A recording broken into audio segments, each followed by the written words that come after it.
Dhugruok jogo mochung'ne chenro magolo kotero mwandu e wath Mombasa kifwa koro ywak ni sani giyudo lal mapek kaluwore gi wach dhugruok mag osike magikoni ogo tach e wadhno kane giloso gi jofwamb weche Mombasa. Gikoni kuonde ma onego bed ni gitere containers mosedong' nono sani opong' kaluwore gi mwandu mamoko. Gino makoro gikoni chunogi yudo lal ni mar kaka gimedo bedo gi containers go e kaka gimedo chulo weg kuonde ma oketgie. Dhugruogno gikoni timore kaluwore gi mwandu mathoth masani go e wadhno to chutho mago mayande dhi e port ma Dar es Salaam masani koro kalo e wath Mombasa kendo kelo dhugruok.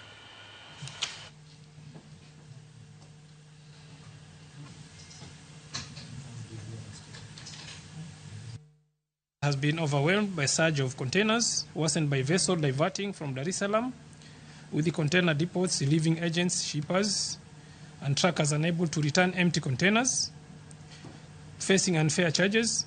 And if they are not ready to receive those containers, we cannot continue holding those containers on our trucks. What is happening now is those containers are now occupying our trucks. Our trucks are acting as storage for those containers, and we are not able now to continue our work, to deploy our trucks.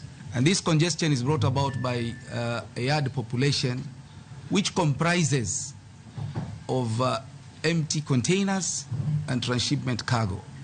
Now, these categories of cargoes have not been moving at the pace that we would wish them move. And it's simply because the shipping lines are letting us down.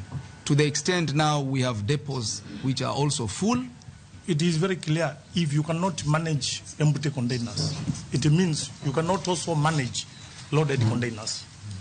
So KPA, you have a major role in evacuation of these empty containers. Otherwise, people will look at your credibility on managing the loaded containers.